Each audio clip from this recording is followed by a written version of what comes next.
Y a la mesa de los noticieristas, saludo con gusto a Javier Cabrera. Javier, ¿cómo estás? Muy buenos días. Muy buenos días al auditorio. A Milton Rojo. Milton, muy buenos días. Muy buenos días. Gracias, compañeros. Hoy vamos a hablar del presupuesto, el proyecto de presupuesto para el 2025. Es información preliminar que se ha dado a conocer en el Poder Legislativo. El detalle de este presupuesto llama la atención porque le quitan casi el 50% del presupuesto a la Sedena para el 2025. Es la más golpeada dentro de este proyecto de egresos. Lidera el top 10 de perdedores para el 2025. El presupuesto planteado para la Secretaría de la Defensa es casi 50% menor.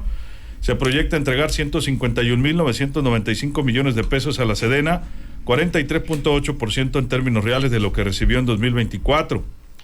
También llama la atención la Secretaría del Medio Ambiente y Recursos Naturales, la Semarnat, a la que se le proyecta entregar 44,271 millones de pesos menos, que es el 39.4%.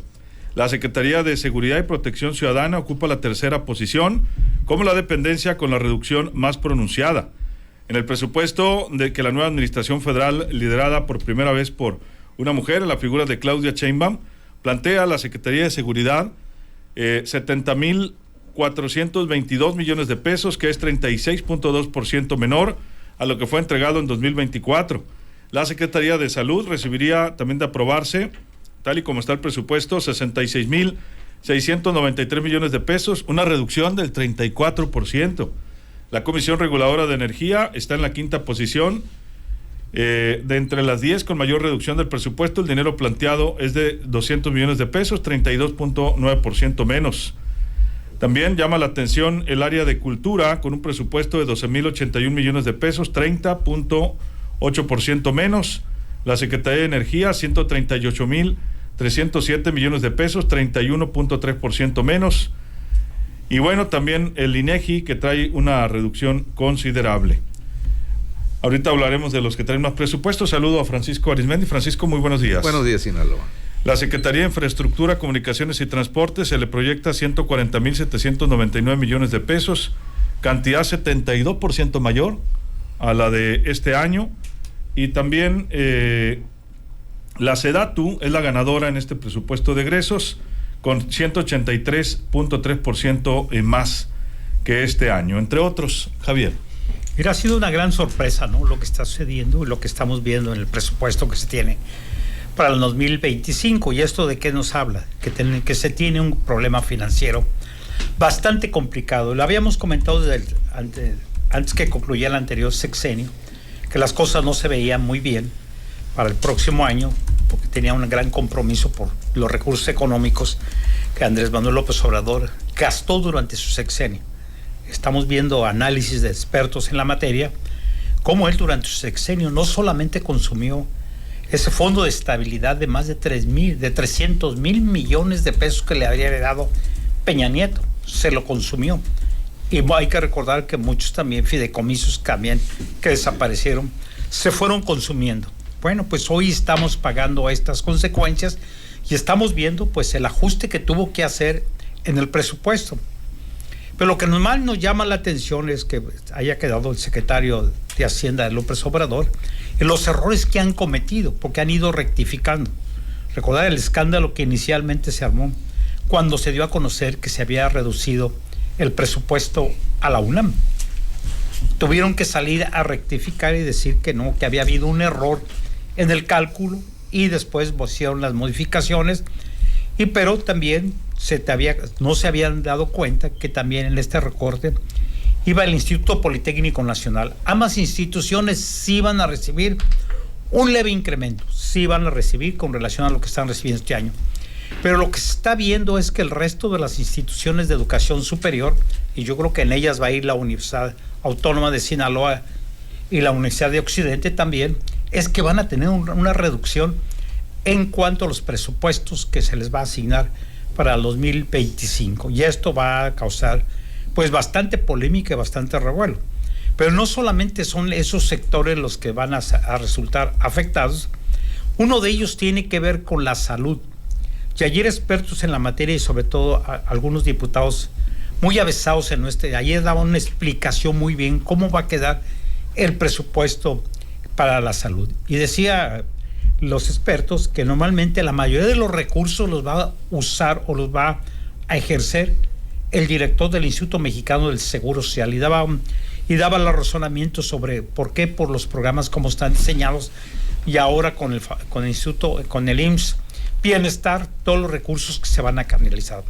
Pero hacía una advertencia y bastante preocupante en el sentido de que con los recursos que se están asignando, que llevan un recorte de más del 30%, pues se estima que solamente en el tema del abasto de medicinas se va a poder cumplir el 60% de las necesidades para el 2025, y daba unos razonamientos con relación a los costos que se tienen los medicamentos, cómo se han ido disparando en el mundo, y en México no es la excepción.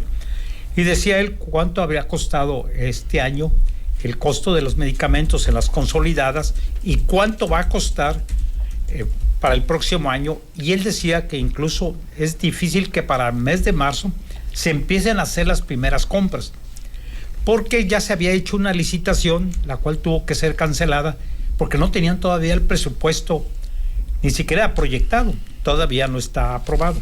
Entonces tienen que esperar a que se apruebe el presupuesto para hacer la licitación y decir con cuántos recursos reales van a contar. Y él decía, para de aquí a que concluyan este proceso, los medicamentos van a subir necesariamente, porque estamos viendo el comportamiento económico en el mundo. Solamente en esto. Y en el tema de las vacunaciones, de todas las vacunaciones, también decía que va a haber un recorte bastante significativo y algunas vacunas sumamente importantes para el país. Entonces, es un panorama bastante complicado, y hoy todavía está discusión si va a haber una reforma fiscal o no. Todavía no se sabe. Todavía no sabemos. Francisco, ¿tu punto de vista? Pues mira, yo no creo que con la experiencia que tiene el actual secretario de Hacienda y su equipo hayan planteado un proyecto de presupuesto federal con tantos errores. A mí se me hace que aquí hay culebra en el agua. O sea, lo hacen adrede y ya después dicen nos equivocamos. O sea, ¿cómo provocar en estos tiempos, por ejemplo, al UNAM o al Politécnico? O sea, entre otros. Pero antes de eso hay que recordar que habían trascendido, y sobre todo en la voz de ese gran demócrata con aires de helicóptero, Ricardo Monreal, pues de que había la posibilidad de plantear dentro de la situación del año próximo, en el proyecto de presupuesto, pues una miscelánea fiscal para que los que más tuvieran pagaran más impuestos. Pero una vez que provocaron lo que ellos querían, dijeron no es cierto, y sale la presidenta Claudia Sheinbaum y dice no va a haber nuevos impuestos, no va a haber nada de eso. Lo único que vamos a hacer es mejorar la recaudación. Es decir, hay un problema de liquidez obvio en el gobierno federal. Se puede decir que no de ahorita, pero en los últimos 6 años, cuando gobernó López Obrador, pues él dijo que no iba a endeudar al país. Bueno, lo dejó más endeudado de lo que lo halló. Y para este próximo año, pues por lo pronto, de inicio y de arranque, pues van a comprometer un préstamo, una deuda de 1.3 billones de pesos. Y digo por lo pronto porque después sobre la marcha van metiéndole más al acelerador. Y recortarle a salud, por ejemplo, el 34%, imagínate. Le recortaron a las Fuerzas Armadas, pero yo no sé si en el recorte de las Fuerzas Armadas hay trampa, en el sentido de que como ya van a terminar las magnas obras en las que estuvieron involucrados, a lo mejor eso lo pueden quitar, porque son muy tramposos para todo eso. Y sobre la marcha, los expertos van jalando el hilo, lo que saben de todo eso. Bueno, pues hay un problema muy grave de liquidez en el gobierno federal, porque a través de las magnas obras que hizo el presidente, que todos conocemos, el presidente, luego los programas sociales que benefician a millones y millones de mexicanos, pero que es el arma de conquista político-electoral de Morena más fuerte que se tiene, esos están intocables, los elevó a rango constitucional el presidente López Obrador y van a tener incrementos. Va a llegar un momento entonces que de dónde se va a sacar el recurso. pues de terrorismo fiscal, o va a llegar un momento también donde, pues, apuntándole un poco a que apenas va empezando el gobierno, puede ser en el segundo año, por ejemplo, quizás hasta el tercero, sí se aplique una miscelánea fiscal muy fuerte para, pues, buscar a ver de dónde se saca el recurso, porque el Producto Interno Bruto, al cual no le gustaba al presidente López Obrador, ni tampoco a la presidenta actual, porque dice que no es así la cosa, que lo que hay que ver es que la gente esté feliz y que vive en el bienestar, pero así se rige la economía mundial. Entonces, el Producto Interno Bruto está comprometido en deuda por arriba del 50 y tantos %. Entonces, estamos cercados en ese aspecto. Por eso causó mucho coraje la actitud cínica del diputado federal Ricardo Monreal cuando lo sorprendieron volando en helicóptero y dijo: ya acostúmbrense, yo desde que era gobernador lo uso, así que váyanse acostumbrando, con un cinismo infinito que, bueno, tuvo que enmendarle la plana o sutilmente llamarle la atención la presidenta desde la mañanera y le dijo que los de la cuarta T tienen que poner el ejemplo. El señorito sale y en un video ofrece disculpas, pero no al pueblo mexicano, sino a la base social de Morena, y ya no lo voy a volver a hacer. O sea, ¿qué tipos? Entonces, en ese sentido, pues igual, como decía el presidente López Obrador, no puede haber gobierno rico y pueblo pobre. Bueno, vamos de frase en frase, ¿no? Es uno de los grandes vicios del sistema político mexicano. Cada vez que arrancaba un candidato presidencial, lo principal era sacar ese eslogan: la solución somos todos, bienestar para la familia, que se la sacó Cedillo, me parece, en su época, arriba y adelante Echeverría, y así por el estilo. Milton. Solidaridad, unidos para progresar. Sí. Ya, o sea, fuerte. Uh-huh. Pero bueno, Hoy, ándale. Bueno. Ese era el régimen neoliberal, dijeran los morenistas, ¿no? Entonces, ahorita el secretario Ramírez de la O, secretario de Hacienda, tercer secretario de Hacienda con el expresidente López Obrador, y que está ahora comió rábano, el viejón comió rábano, entonces entrega el paquete económico. ¿Qué es el paquete económico? Bueno, es entregar la lista, el paquete, los criterios generales de política económica, la ley de ingresos federal y el presupuesto de egresos, que no es otra cosa más que cómo te vas a aportar. Los criterios generales es cómo te vas a aportar y cómo ves el escenario económico de respecto del 24 al 25. Luego, la ley de ingresos, cómo vas a conseguir el dinero, y el presupuesto de egresos, cómo lo vas a gastar, ¿no? Entonces, en base a estimaciones y a proyecciones de gasto y cómo te vas a aportar, es como la Secretaría, el Ejecutivo a través de la Secretaría de Hacienda le dice a la Cámara de Diputados: hey, así me voy a aportar, así voy a conseguir el dinero y así lo voy a gastar. Entonces, tú ves en ese listado cómo efectivamente lo que dice Francisco, hay del 2023, que fueron 111,000 millones de presupuesto a la Secretaría de Defensa, pasa a 259,000 millones en el 24, que fue el gran aumento. Esa fue la nota del presupuesto en el 24.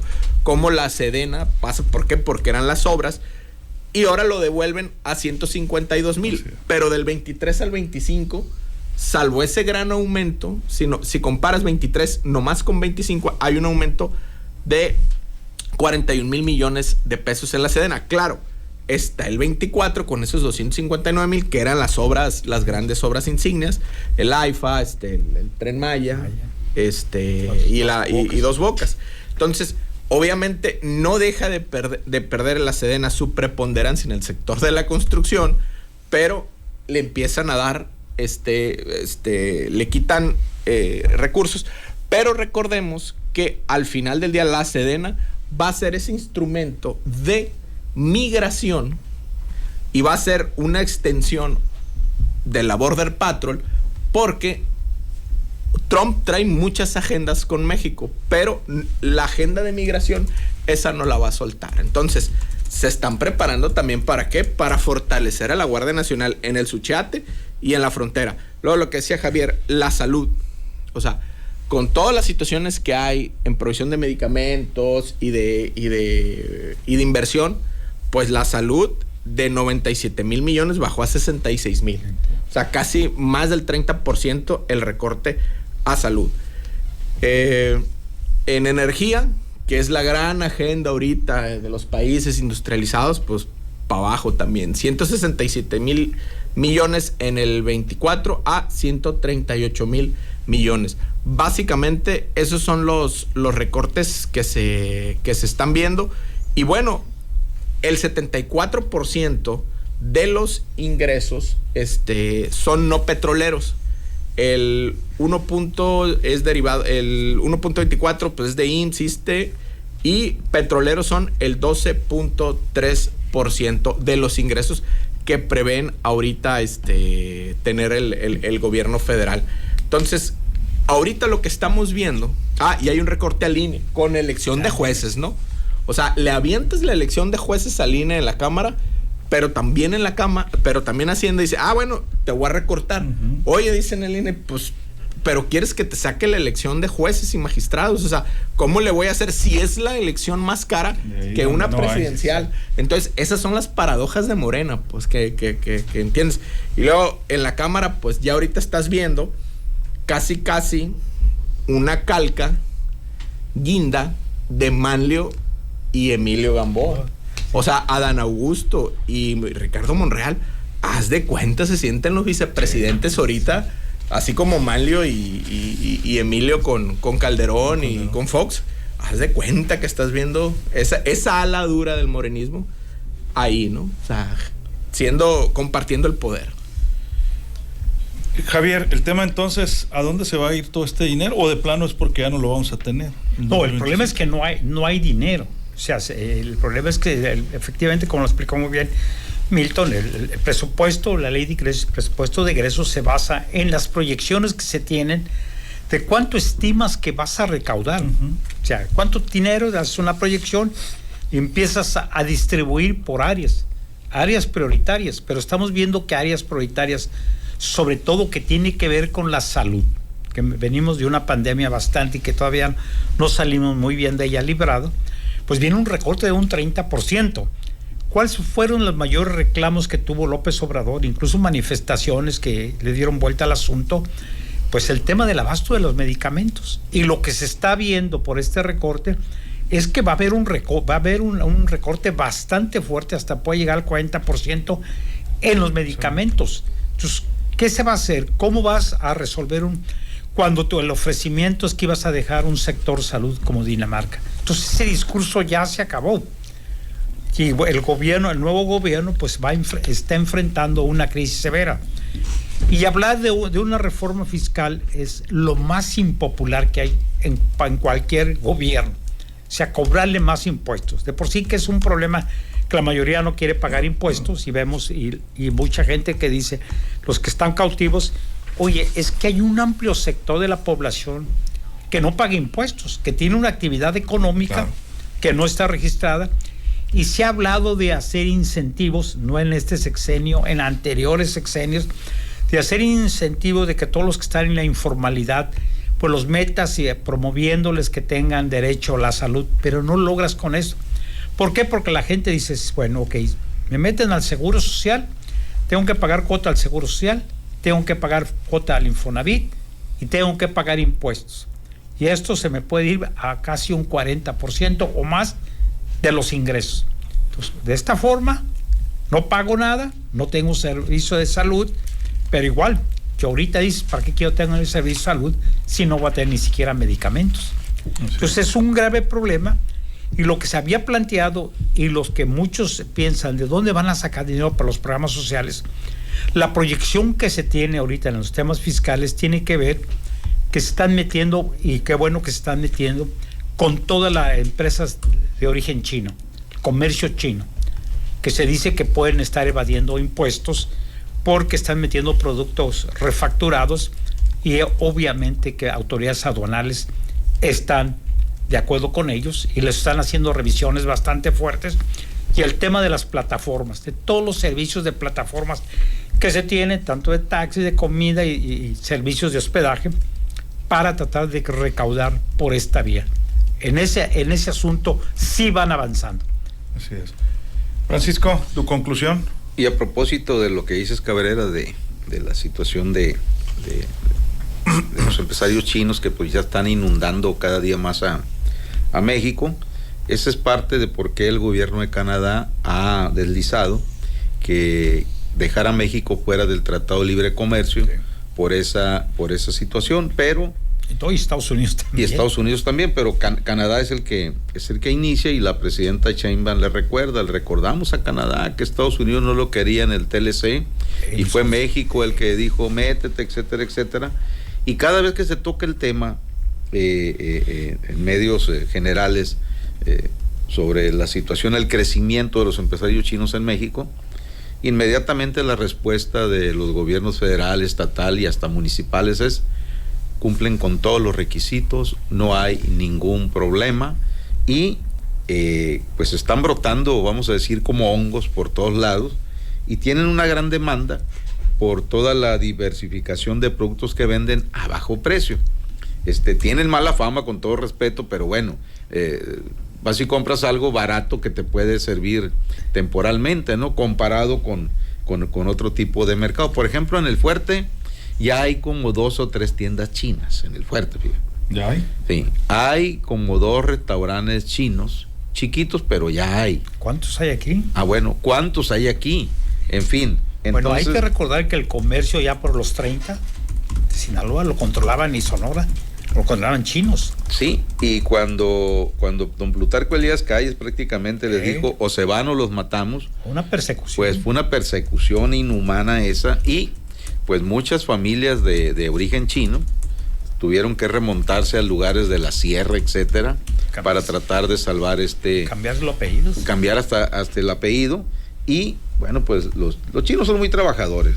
Son inclusive los que inventaron lo del pilón. Son los del comercio. Del comercio. Mucho. Entonces, pero parece ser que a México, entre más lo presionan en ese tema, pues ni los ve ni los oye. Es como ahora la situación de sanciones que le van a imponer a México por regalarle petróleo a Cuba, entre otras cosas, en fin. Y mientras tanto, pues China, que ya para mí es la primer potencia ya, pero Estados Unidos, como fue el de los que ganó la última guerra mundial, sigue utilizando eso. Y es un pleito tremendo comercial en esas circunstancias. Pero volvamos a nuestra realidad. Nos quieren dar a entender que estemos tranquilos, que no pasa nada, que la reforma judicial va a ser para beneficio de todos nosotros, que ya se va a acabar también ahí la corrupción, que ya no hay corrupción, etcétera, etcétera. Pero el rancho es muy chico, es bastante chico el rancho. Y todo, absolutamente todo se sabe. Es decir, cuando arrancó el gobierno de Morena, pues todo el mundo decíamos: estos no tienen que caerse muertos, y de repente, ufa, ¿no? Empezando por los hijos del ciudadano presidente López Obrador, por cierto, y ahí nos vamos a ir. Y bueno, no se nos cumplió, ni llegamos a Dinamarca, ni muchos programas tampoco aterrizaron. ¿Qué nos quieren decir y vender como consuelo? El PRI robó más. Sí, cierto, y a lo mejor el PAN también. La situación es que el tsunami democrático que provocó el hartazgo mexicano y lo depositó en toda la confianza a López Obrador en la elección histórica del 2018 con 30 millones pasaditos de votos, y que se le acaba de refrendar ahora, pues su base principal está en no solamente no cambiaron, ¿no?, sino que resultaron peores, pero los programas sociales es la base hoy por hoy, claro, del aspecto político electoral, y esos programas por lo pronto el año que entra siguen funcionando. Y hay otro detalle, y Cabrera le entiende mucho a eso: aparte de todo el dineral que se llevan los programas sociales en general, el sistema de pensiones en México tiene rato que está quebrado, quebradísimo. Todos los sistemas. Bueno, todos los sistemas. Para adultos mayores, 483 mil millones de pesos el próximo año. Vienen nuevos programas para mujeres, Así ¿no? es. Beca de educación Rita Cetina, que es nueva, 78 mil millones. Sí. Programa Beca Benito Juárez, 131 mil millones. Beca media superior, 40 mil millones, y Sembrando Vida, 39 mil. Y los otros que les va bien, pues son el Tren Maya, el Tren México-Querétaro, el Tren AIFA, el Tren Interoceánico y los proyectos para obras hidráulicas de Conagua, que son 20 mil millones, que por cierto ahí viene Sinaloa, hay que decirlo, después de muchos años, con una rehabilitación de los sistemas hidráulicos del centro y norte del estado. Milton, eso es muy bueno. Sí, sobre lo que comentan mis compañeros sobre la deuda. O sea, la deuda de gobierno va a pasar hasta el 50% del PIB, no, más o menos. O sea, que es manejable, está bien, o sea, es más o menos acorde a los países en desarrollo. El problema es que no se ve estrategias de crecimiento, o sea, lo que se ve es que se va a seguir endeudando. Entonces, este endeudamiento pues, va a ser gradual, ¿no? Así es. Entonces, la parte del crecimiento económico te dicen, es que vamos a crecer del 3 al 2%. López Obrador, con todo y todo, creció el 1%, ¿no? Creció el 1%. O sea, fue el sexenio del crecimiento del 1%. Entonces, ahora, y que tuvo un gasto expansivo. Entonces, tú ves ahorita la cruda del 24 en este presupuesto. ¿Por qué? Porque fue el gasto, se expande el gasto, ahorita tienen que contraerse. Y bueno, ahí estás viendo tú la contracción en varios secretarías, ¿no? Entonces, baja el gasto en salud, baja el gasto en educación, 0.6% en educación y en 34% en salud y 12% en infraestructura. Baja en seguridad. Entonces, fíjense bien la lectura. Bajas en salud, bajas en seguridad, bajas en educación y bajas en infraestructura. Entonces, ¿qué está diciendo Morena en el gasto? Porque al final del día el presupuesto es como gobiernas. Mientras yo a la gente le dé los programas sociales que están en la Constitución y que lograron construir un discurso político muy bueno, a la gente no le importa cómo gobierne y qué bienes y servicios, qué calidad de bienes y servicios le otorgue mientras yo le dé ese dinero. Entonces, estás diciendo que prefieres recibir ese dinero y no la calidad de un gobierno en servicios. Sí, pues agotamos el tiempo, pero creo que da para otra mesa, sin duda, este tema. Muchas gracias, Milton. Muchas gracias, Javier. Muy buenos días al auditorio. Francisco Arizmendi. Pues acuérdense cuando el presidente López Obrador dijo que primero los pobres era una estrategia político-electoral, que no era cosa personal. La fábrica de pobres en México va a seguir siendo, desde la época del PRIAN, pasando por Morena y los que vengan, la gran clave para mantener el control político-electoral con programas sociales o sin social. Pero por lo pronto mando un fortísimo abrazo a doña Rita Castro Montoya, mamá Popín, allá al Potrero de los Sánchez. Hoy es su cumpleaños, no sabe cómo lamento no poder acompañarla. A partir de las 3 de la tarde va a haber tambora, barbacoa, cochi, tatemado y carrera de costales y todo eso por allá. Y caballos bailadores ahí de sus hijos, pero es un tragadero. Pero yo la quiero mucho, mamá Popín, después la voy a visitar. Felicidades. Muchas felicidades. Así nos despedimos, se quedan bien acompañados en ¿Qué vibra? El show del Mariconcho. Soy Luis Alberto Díaz, a nombre de todo este equipo, que la pase usted de lo mejor.